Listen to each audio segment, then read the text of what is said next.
星脉卖的为什么这么差啊？我给个小结论吧，我觉得这就不是一台路虎车。虽说它挂着路虎标，有几个点来说明它为什么不是路虎车啊。首先外形，我们现在都喜欢觉得路虎应该是方正的，对吧？越方正的越好卖。比如现在新出的卫士，过去的发现，那这个车呢，跟这个啊，几乎长得就是姊妹车，价格相差1倍。还有一点呢，它为什么不像路虎车？说完了外形，我们说它操控，这车的操控的手感也非常不像路虎车。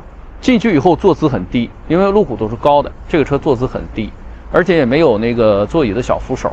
从视野的角度，我觉得它更像一个休旅车，你没有路虎车那种高高在上的感觉。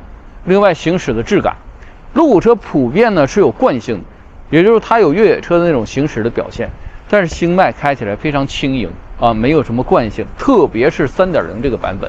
在操控性上，它特别像一款休旅车，根本就不像一台越野车或者是硬派 SUV。从这些体验上来讲呢，我觉得它更像它的这个原身啊，因为它是跟捷豹的 F-Pace 同平台的，它的操控性能更像捷豹。从这几点上来看呢，从操控的属性我给高分，但是从外形、从构架体系来讲，它真的不像路虎。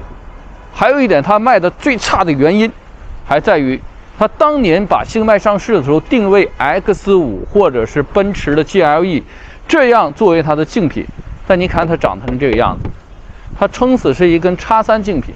那如果跟X3竞品它卖到70万，你会买吗？